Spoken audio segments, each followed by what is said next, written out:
Bom, em primeiro lugar, muito obrigado pelo convite. É com muita alegria que eu recebo esse convite de participar desse workshop. Acredito que DNA ambiental é uma técnica muito importante e muito benéfica para estudos em ambientes aquáticos amazônicos. Então é realmente um prazer, uma satisfação muito grande estar ministrando esse capítulo do workshop, digamos assim. O meu nome é Marcelo Martin Cruz, eu fiz meu mestrado e doutorado em Genética e Biologia Molecular lá no Rio Grande do Sul, na Universidade Federal do Rio Grande do Sul, e atualmente eu sou pós-doutorando da Universidade Federal do Pará, no grupo de investigações biológica integrada. Sou aluno do professor Jonathan Reddy, que está vinculado ao programa de pós-graduação em Ecologia Aquática e Pesca da Amazônia. Enfim, estamos ansiosos, alegres e abertos a perspectivas e parcerias e podem nos contatar. Bom, então nesse primeiro slide de conteúdo eu já quero deixar um combinado, digamos assim, com vocês, que é sempre que eu trouxer dados gráficos, enfim, de outros artigos, eu vou deixar o título e a revista do artigo aparecendo, bem como eu fiz aqui. E esse é um artigo, ele é importantíssimo para quem quer se aprofundar na temática de DNA ambiental. Ele é uma revisão dos últimos 12 anos de pesquisa, com perspectivas futuras ainda. Bom, o primeiro dado que eu trago, e para mostrar o quão latente tem sido essa pesquisa nos últimos anos, é a quantidade de produção de artigos, que já passou de 1896, passando a marca de 400 por ano. Então, no gráfico aqui ao lado, a gente pode ver uma curva exponencial de crescimento e como essa temática ainda tem muito a crescer. Mas a primeira pergunta que paira é o que é DNA ambiental, não é mesmo?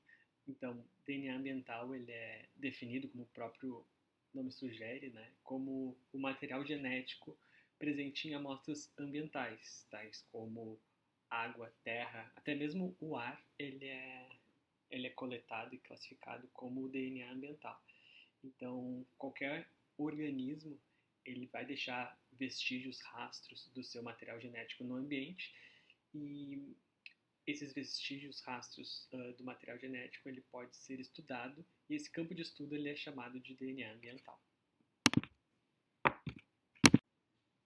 Melhor explicando e exemplificando, todo e qualquer organismo ao se movimentar, ao fazer suas atividades corriqueiras, vai soltar material genético no ambiente, então vai produzir DNA ambiental. Um peixe que nada no rio, através das suas mucosas, ao nadar, vai soltar DNA ambiental. Um macaco, ao pular de galho em galho, essa movimentação vai soltar pelos, vai soltar células que vão gerar DNA ambiental. Uma onça que bebe água no rio, a própria salivação dela vai soltar DNA ambiental. Uma ave que bate asas, esse bater de asas vão cair fragmentos de pena e vão soltar DNA ambiental. Uma vegetação, ao cair suas folhas, seus galhos, também vai deixar cair DNA ambiental no ambiente. Então, diversas técnicas, diversas pesquisas são utilizadas na melhor forma de capturar e caracterizar essa biodiversidade através dessa movimentação natural dos organismos, dos seres vivos que existem naquela região. Atividades como urinar, excretar, copular também são muito conhecidas por soltar bastante DNA no ambiente. Então, são desses subterfúgios que os cientistas e pesquisadores utilizam para caracterizar a biodiversidade do local. O processo de desvendar amostras ambientais sem nenhuma espécie visível naquele ambiente, até a descrição das espécies que compõem aquele ambiente, ele consiste em 4 principais etapas, que é a coleta do DNA ambiental, a extração do DNA, amplificação através do PCR e o sequenciamento. Partindo então dessa primeira etapa de coleta de DNA ambiental, surge a pergunta como esse DNA ambiental ele é coletado e processado, né? E aqui que eu quero passar boa parte dessa aula, porque penso que o Fluvius, né, como um workshop de coleta de amostras ambientais, né, é nessa coleta que a gente tem que desprender a maior parte das explicações de DNA ambiental. Então é nessa parte que eu vou focar mais essa aula. E de fato, né, a coleta de DNA ambiental ela é vista como primordial para qualquer pesquisa. Sem uma primeira etapa exitosa, nenhuma das outras etapas vão prosperar. Então, parte de um sucesso na coleta de DNA ambiental, um sucesso nas outras etapas. Em segundo lugar, acho que toda coleta de DNA ambiental ela exige ou deveria exigir um pensamento, uma otimização de desenho amostral. Pense no nosso exemplo de ambientes fluviais. Existem áreas jusante, montante, áreas que secam, áreas perenes. Então, somente um correto conhecimento desse ambiente, um correto desenho em áreas que são interessantes de comparar, é que vão responder perguntas ecológicas importantes. E todas essas perguntas e levantamentos devem ser discutidos antes da coleta de DNA ambiental. Então, faz parte da coleta um pensamento ecológico, um conhecimento ecológico local também. Tudo isso faz parte já da coleta de DNA.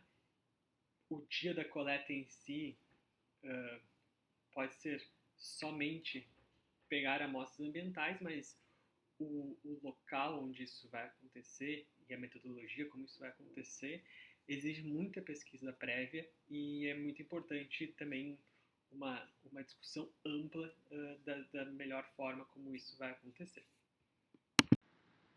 Existem diferentes formas de coletar DNA ambiental, principalmente no meio aquático, no meio, enfim, fluvial, que é o nosso exemplo. Existem diferentes formas de coletar a água que vai ter o nosso DNA ambiental. Vou explicar melhor a partir do próximo slide, mas o campo foi desenvolvendo de tal ponto que percebeu-se que a melhor forma de coletar e reter o DNA e conseguir exitosamente o DNA ambiental seria coletar a água e filtrar simultaneamente. Eu vou explicar melhor nesse próximo slide. A etapa de filtragem, logo após a coleta, ela se dá porque, através de poros minúsculos em que consistem os filtros, o DNA pode ser retido, ou seja, a água presente no ambiente, ela pode passar e deixar em seu filtro o DNA ambiental. Vejam, por exemplo, essa figura E. Um filtro com bastante densidade de material, em que a água passou por aquele filtro e deixou todo o seu DNA. Vejam esse exemplo aqui, por exemplo, um filtro diferente, mais um filtro, em que a gente acopla a água que a gente vai coletar do ambiente e aqui sai a água líquida e deixa nesse filtro o DNA retido. Então é a partir deste filtro, a partir do DNA que é retido aqui, que a gente vai fazer as posteriores análises.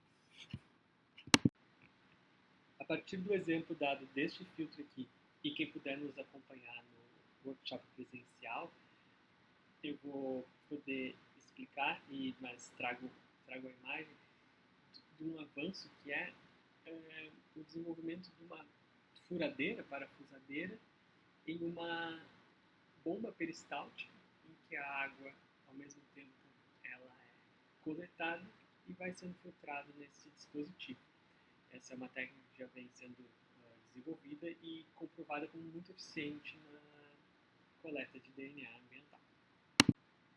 Trago novamente aqui um estudo e um exemplo bem interessante no desenvolvimento tecnológico das necessidades que vão surgindo de uma melhor coleta de DNA ambiental.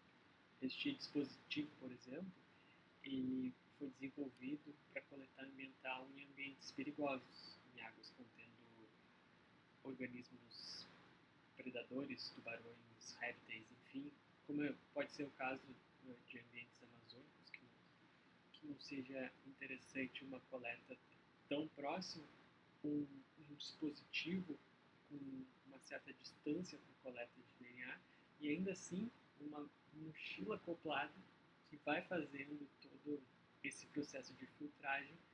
É um exemplo bem interessante de como a pesquisa e o desenvolvimento científico também está caminhando nessa área para ajudar quem está com esse interesse em coletar DNA ambiental.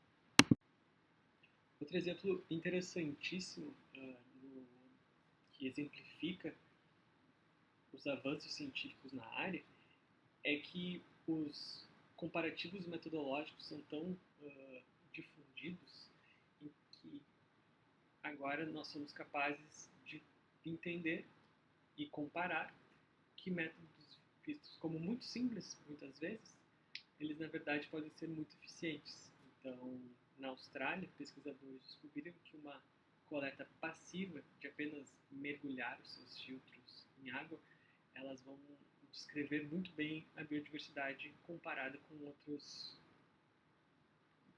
métodos. Ou seja, o avanço científico, muitas vezes, ele não é somente garante um avanço tecnológico, ele pode garantir uma resposta, um entendimento que metodologias muito simples também podem ser muito eficazes. Mas também quis trazer aqui nessa aula expositiva um exemplo em que avanço de fato significa avanço tecnológico e bem robusto. Ano passado, cientistas desenvolveram esse amostrador automático. Ele faz todo o processo de coleta, filtragem e armazenamento em tampões de DNA. Então, ele é principalmente interessante para áreas remotas, né, onde só acopla esse amostrador e programa quando tu quer que ele faça as amostras e qual periodicidade. Então, também trago o exemplo que tem vezes que avanços são avanços tecnológicos, só que ainda bem caros. Trago outro exemplo de avanço tecnológico interessantíssimo aqui no estudo ao lado, em que desenvolveram um drone com filtros acoplados e o contato dele em árvores foi capaz de descrever biodiversidade que vai desde insetos até mamíferos, ou seja, um desenvolvimento tecnológico que permitiu um novo tipo de amostragem, que é uma coleta, que é basicamente encostar esse drone nos galhos da árvore e através de um outro tipo de avanço tecnológico, que é o desenvolvimento de filtros cada vez mais sensíveis e que retêm cada vez mais DNA, garantiram uma caracterização bem completa da biodiversidade daquela árvore.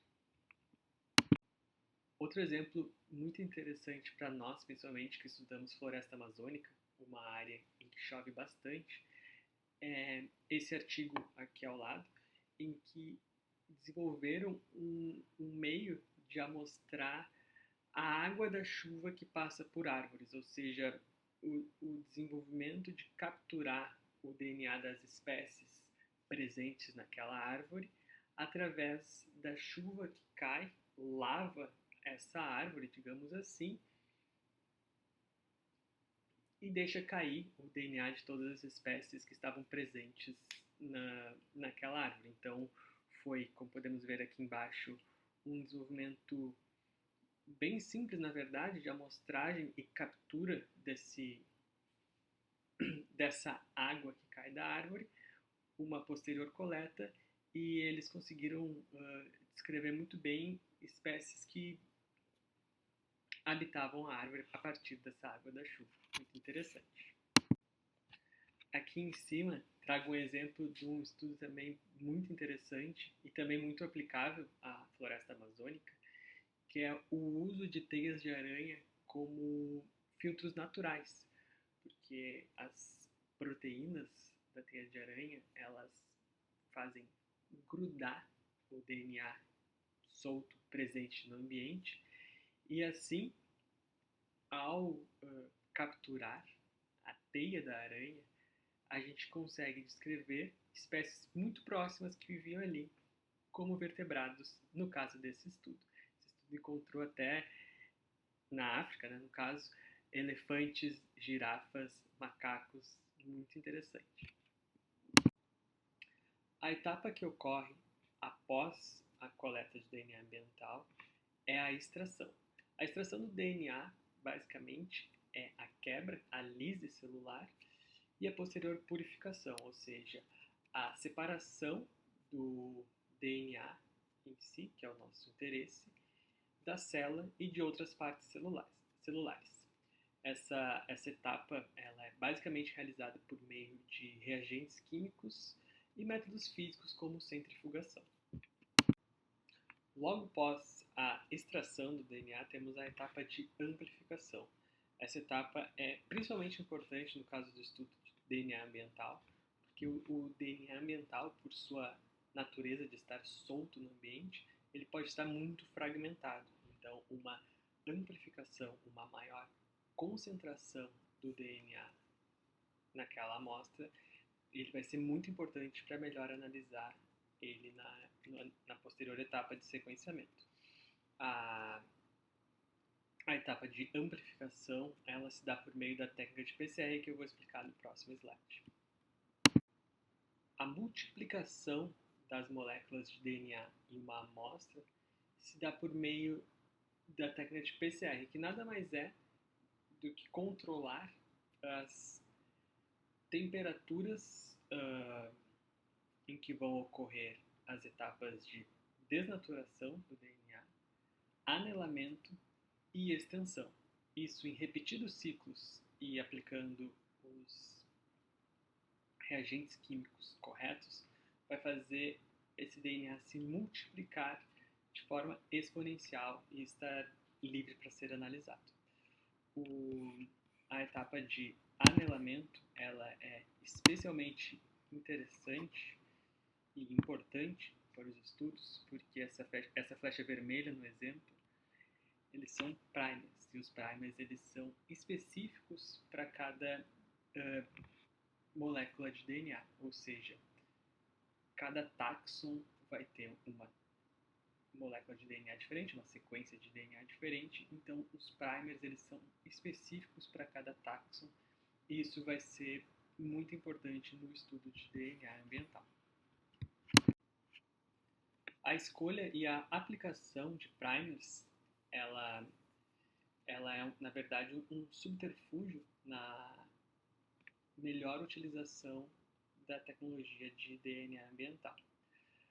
Sabe-se por evolução molecular que espécies mais próximas possuem sequências de DNA mais semelhantes.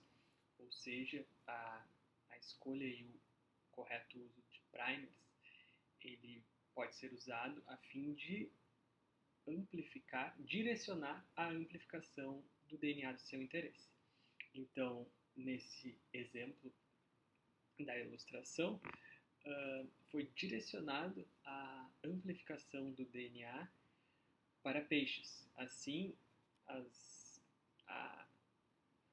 os exemplos da onça, do macaco, da ave e da árvore que estavam presentes no ambiente, eles não são mais detectados, mas isso gera um ganho positivo de outras espécies de peixes que não estavam sendo perceptíveis naquele exemplo, que agora podem ser detectados. Então, é um vasto campo de estudo o uso e o direcionamento no uso de primers para melhor descrever a biodiversidade de interesse, qual taxon de interesse vai ser estudado em cada caso de estudo de DNA ambiental.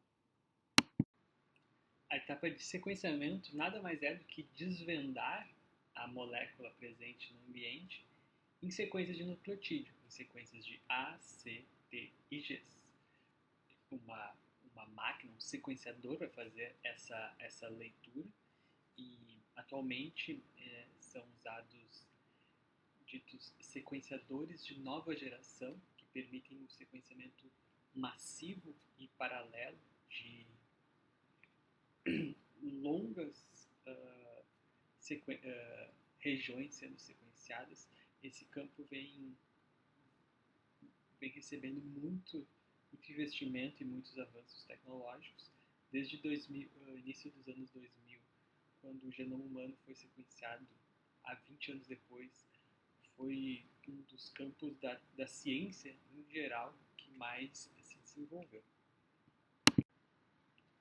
Através de bancos de dados de referência, podemos saber que uma espécie referência, assim como sugere o nome, ela possui determinada sequência. Então, a partir dos nossos resultados de sequenciamento, a gente faz um comparativo com esses bancos de referência e podemos inferir que o resultado do sequenciamento corresponde a determinada lista de espécies, como no exemplo aqui no quadro, pode-se descrever corretamente a taxonomia desses 4 peixes através da amostragem de DNA ambiental.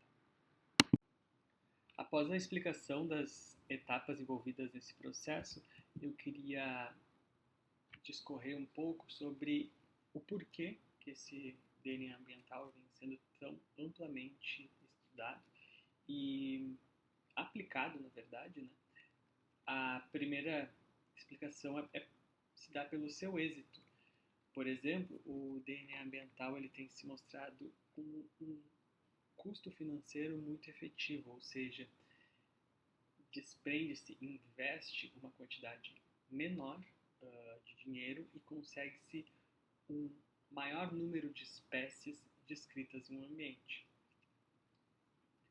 O tempo desprendido para fazer a coleta também ele é significativamente menor do que técnicas observacionais. Outro exemplo também é que técnicas observacionais têm uma limitação, por exemplo, de visão noturna. Espécies noturnas não podem ser tão facilmente detectadas utilizando métodos ditos tradicionais. Ao aplicar DNA ambiental, essa limitação ela é perspassada. Outro importantíssimo avanço dessa técnica é porque ela é dita não invasiva, ou seja, a gente não precisa coletar sangue, tecido dos animais que são estudados. Muitas vezes os animais não são nem vistos, né? Não são nem perturbados pela amostragem do DNA ambiental, o que garante uma grande aplicabilidade dessa técnica ao longo desses anos estudados. Trago aqui um exemplo que avaliou a metodologia de DNA ambiental como biomonitoramento.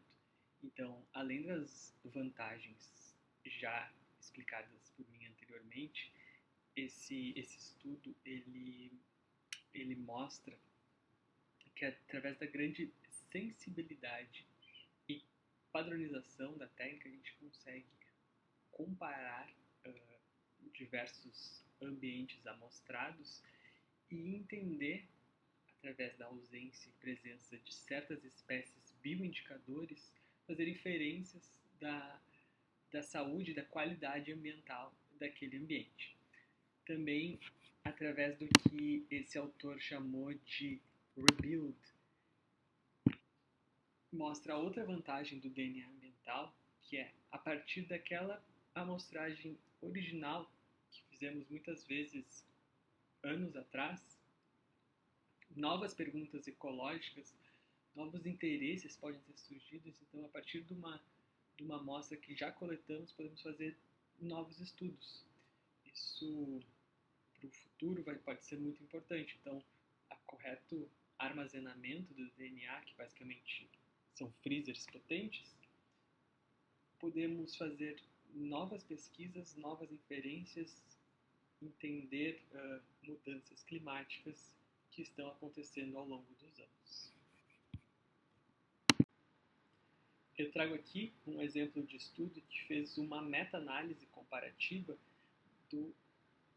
da comparação do DNA ambiental com os métodos ditos tradicionais. E ele consegue encontrar que o DNA ambiental ele é muitas vezes mais efetivo que métodos tradicionais, e às vezes que ele não é estatisticamente mais significativo, a congruência, o uso acoplado dessas diversas tecnologias, ele é benéfico. Então, o DNA ambiental, de uma certa forma, ele sempre tem a somar na descrição, caracterização da biodiversidade a ser estudada. Bom, vou passar brevemente por certas boas práticas que é importante ressaltar, né? Porque como a gente está trabalhando com fragmentos de DNA, nós humanos, nós também decaímos o nosso DNA no ambiente. Então é sempre muito importante ter uma proteção específica, o uso de luvas, equipamentos, máscaras para coleta do DNA. Um cuidado de não contaminação entre amostras, né, por ser sensível ao transportar o material de uma amostra e coletar em outra também, isso pode ser perigoso para uma contaminação cruzada. Então, a utilização de solução de hipoclorito para a esterilização de material, ela é muito importante. É importante também posterior à amostragem, analisar controles negativos, tanto da amostragem em campo, tanto da extração. Essa é uma metodologia padrão a ser utilizado em estudos de DNA ambiental. Um ponto de atenção que eu trago aqui para essa aula é a degradação do DNA. O DNA ambiental ele é efêmero, né? Ele tem a capacidade de durar algumas horas no ambiente. Isso porque sabe-se que altas temperaturas, pHs extremos e alta radiação UV podem degradar esse DNA no ambiente. Existe, na verdade, um campo de estudo para melhor entender como ocorre essa degradação, porque ela não é linear, digamos assim, ela vai mudar para cada espécie que vai ser estudada, para cada ambiente que vai ser estudado. Então, é um ponto de atenção. Outros exemplos que auxiliam, digamos assim, na degradação do DNA é umidade, teor de carbono, os tipos gerais de habitat, as bactérias presentes em cada amostra ambiental vão interferir na degradação desse DNA.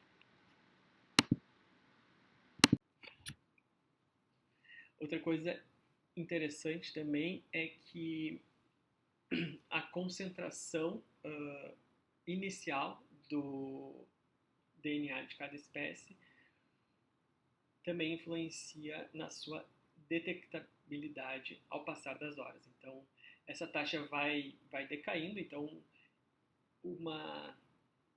digamos assim, uma população grande vai ter deixado decair mais DNA naquele ambiente, e essa alta concentração ela vai ser mais fácil de detectar do que uma espécie que só passou por aquele local poucos segundos. Então, esse é um campo de estudo também bem interessante, porque, querendo ou não, diferentes espécies, diferentes tecidos, uma espécie que copulou naquele local vai ter deixado mais DNA do que uma espécie que só passou. Então, tem vários fatores e várias questões sobre a ecologia da molécula de DNA que são estudadas nessa área. Bom, deixo aqui um slide sobre futuro e perspectivas no uso de DNA ambiental, né? Principalmente e uma coisa que nós já vimos, né, ao longo dessa apresentação, né, que avanços da tecnologia, não só de sequenciamento, mas tecnologia em geral, ela vai influenciar e vai ser muito benéfica para essa área. E essa área vai ser cada vez mais integrada com outras abordagens de monitoramento. Um dos futuros, e de certa forma é até um pouco triste, é que esse DNA ambiental ele vai ser responsável por capturar e dar um retrato bem realista do, da destruição do antropoceno e de tudo que está acontecendo no planeta Terra. Ou seja, principalmente espécies que estão desaparecendo e que podem não ser mais vistas, seus últimos traços podem ser detectados também via DNA ambiental. E isso vai ser importante, se soubermos usar a nosso favor, entender, né, onde estão os últimos traços dessas espécies e pensar em políticas públicas e métodos de conservação para essas espécies. Não queria terminar essa aula de uma maneira triste, mas deixo o meu muito obrigado, a minha vontade de contribuir para que esse futuro não seja tão trágico. Aqui meu e-mail, quem quiser me contatar, estarei de prontidão para ajudar vocês.